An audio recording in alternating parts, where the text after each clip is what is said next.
Outlet पर होगा आपके सारे फिजिक्स के इंस्टीट्यूट मैथ्स का सफाया। बस अपने फोन से क्वेश्चन की फोटो खींचो, क्रॉप करो और तुरंत वीडियो सोल्यूशन पाओ। डाउनलोड कीजिए डाउटनेट ऐप अभी या फिर व्हाट्सएप कीजिए अपने डाउट्स 8 400 400 400 पर। इस क्वेश्चन में हमें क्या बोला गया है कि कॉपर कॉलर है, ठीक है, जिसको हमें फिट करना है अराउंड अ स्टील शाफ्ट। ठीक है, कॉपर कॉलर को स्टील शाफ्ट के बाहर फिट करना है, ठीक। और बोला है कि स्टील शाफ्ट का जो डायमीटर है वो है 6 सेंटीमीटर एट 20 डिग्री सेल्सियस, ठीक है। और हमसे बोला है कि inside diameter of copper copper collar उसी टेम्परेचर यानी 20 डिग्री पे कितना है, 5.98 सेंटीमीटर। तो फर्स्ट पार्ट में पूछा है कि to what temperature copper copper collar को कितना टेम्परेचर तक हम राइज करें कि वो जस्ट स्लिप हो जाए इसके ऊपर, ठीक है, स्टील शाफ्ट के ऊपर।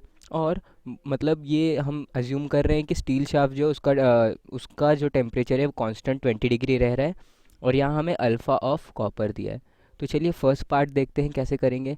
फर्स्ट पार्ट तो बहुत ही ईजी है। फर्स्ट पार्ट के लिए देखिए हमें पता है कि एल डैश जो होता है वो होता है एल नॉट, ठीक है, L dash equals to L naught 1 + alpha T, जो जितने भी टेम्परेचर तक राइज़ किया है, ठीक है। तो हम देख रहे हैं, हम जूम कर रहे हैं कि वो टेम्परेचर जितना तक राइज़ किया है वो है टी, ठीक है। तो फर्स्ट केस के लिए हमको कॉपर कॉलर का कितना डायमीटर चाहिए, 6 सेंटीमीटर डायमीटर चाहिए। यानी जो सरकमफेरेंस होगा, circumference of the copper collar should be 2 pi × 6/2, 2 pi r, ठीक है। तो हम वो कर लेंगे बस 2 × पाई × 6, 2 पाई आर, ठीक है। आर के लिए d/2 कर दिया हमने, 2 पाई d/2। ये is equals to L naught हमें पता नहीं है कितना है, और 1 + अल्फ़ा टी ये ले लिया हमने, ठीक है। और हमें पता है कि 20 डिग्री पे कितना लेंथ है इसका, कॉपर का डायमीटर कितना है, 5.98। तो उसका सरकमफेरेंस का लेंथ कितना होगा, 2 × pi × 5.98 divide by 2 is equals to L naught 1 + 20 alpha. ये पता है क्योंकि टी देखिए 20 हो जाता है तो इतने लेंथ हो जाता है, और टी टेम्परेचर जो रिक्वायर्ड टेम्परेचर हमारा उतना हो जाएगा। तो ये 6 सेंटीमीटर हो जाएगा, ठीक है, हमने ये अज्यूम कर लिया। अब बस दोनों को डिवाइड कर लेंगे। तो राइट हैंड साइड में क्या होगा, देखिए 2 पाई 2 दोनों जगह कॉमन है तो वो कट जाएगा। तो ये क्या होगा, 6/5.98 इक्वल्स टू एल नॉट भी कट जाएगा, 1 + अल्फ़ा टी, और 1/1 + 20 अल्फ़ा बचेगा। तो 1 + अल्फ़ा टी अपॉन 1 + 20 अल्फ़ा। अब बस अल्फ़ा की वैल्यू डाल देते हैं इधर, ठीक है, इसको स्मॉल टी लिया था हमने। तो 1 + 17 × 10⁻⁻6 टी डिवाइड बाय 1 + 20 × 17 × 10⁻⁻6। इसको अगर आप सॉल्व करेंगे टी के लिए, देखिए टी बस अननोन है यहाँ, बाकी सब कुछ नोन है।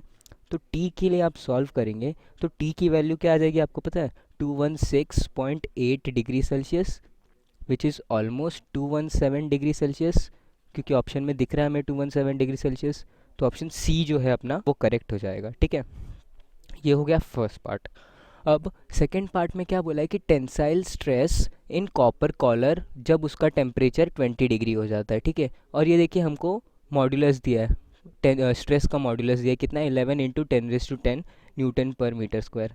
तो सेकेंड पार्ट के लिए हमें पता है कि टेंसाइल स्ट्रेस, ठीक है, टेंसाइल स्ट्रेस क्या हो जाता है, टेंसाइल स्ट्रेस इक्वल्स टू ये जो टेंसाइल मॉड्यूलस दिया है इनटू स्ट्रेन। अब स्ट्रेन स्ट्रेन क्या होता है देखिए इधर, अगर इसी फार्मूला को हम ऐसे लिखें तो डेल्टा एल क्या हो जाएगा, L naught alpha delta T. और बाय डेफिनेशन स्ट्रेन क्या होता है, delta L by L naught. तो delta L by L naught ये हो जाएगा अल्फ़ा डेल्टा टी, ठीक है। तो बस टी को जो है हमें अल्फ़ा डेल्टा टी से मल्टीप्लाई करना है स्ट्रेन के लिए। तो T into alpha delta T, ठीक है। तो और डेल्टा टी जो है अपना 217 तक यहाँ रेस किया है, देखिए हमने, हमें पता है, और इनिशियल टेम्परेचर उसका 20 था। तो ये हो जाएगा टी की वैल्यू क्या अपने को दिए क्वेश्चन में, 11 × 10⁻10 इंटू अल्फ़ा की वैल्यू देखिए 17 × 10⁻⁻6, और डेल्टा टी हो जाएगा 217 - 20। ये डेल्टा टी 217 क्यों लिया, क्योंकि हमने उसी टेम्परेचर तक राइज़ किया है जस्ट उसको कॉलर के ऊपर फिट करने के लिए। और सेकेंड केस में पूछा है कि जब हम टेम्परेचर रिटर्न करते हैं 20 डिग्री पे, यानी 217 से 20 डिग्री पर जाते हैं, तो कितना स्ट्रेस होगा, ठीक है। तो स्ट्रेन इनसे मल्टीप्लाई कर देंगे बस टेंसाइल मॉडुलस को, तो इसकी वैल्यू जो आएगी आपको वो होती है 3.68 into 10⁸ Newton per metre square, जो ऑप्शन सी है आपका, ठीक है। तो सी ऑप्शन जो है यहाँ से फिर से करेक्ट हो जाएगा। और लास्ट पार्ट में क्या बोला है देखिए, if the breaking stress of copper is 230 newton per metre, ठीक है। ब्रेकिंग स्ट्रेस दिया है, इस इतने पे ब्रेक हो जा रहा है कॉपर, और बोला है कि at what temperature will the copper collar break as it cool.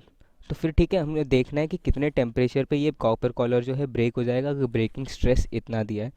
तो जब ब्रेकिंग स्ट्रेस दिया हो तो उसकी कंडीशन जो है हम याद रख लेंगे, वो क्या होती है, for breaking stress, for breaking, ठीक है। ब्रेकिंग के लिए जो कंडीशन होती है वो होती है, हमें पता है, alpha L delta T plus L into, इधर भी हम स्ट्रेन लिखेंगे, ठीक है। स्ट्रेन को हम वापस आगे यहाँ से जैसे इस फार्मूला में लिखा था, इस फार्मूला में क्या किया था हमने, स्ट्रेन को लिखा था लेंथ के टर्म्स में, अभी हम इधर स्ट्रेसेस के टर्म्स में लिखेंगे। तो हमें पता है कि यंग्स मॉड्यूलस क्या होता है, या कोई भी मॉड्यूलस जो होता है वो होता है स्ट्रेस, ठीक है, स्ट्रेस बाय स्ट्रेन, ठीक है।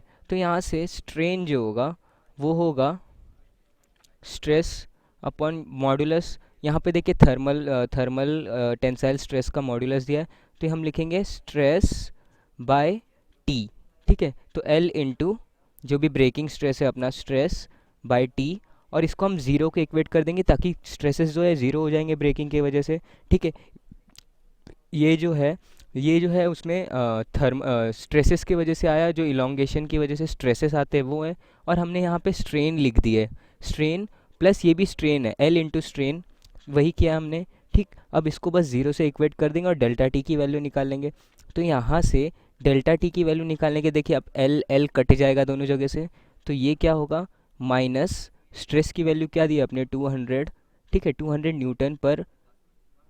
न्यूटन पर मिलीमीटर, हाँ, न्यूटन पर मीटर स्क्वायर।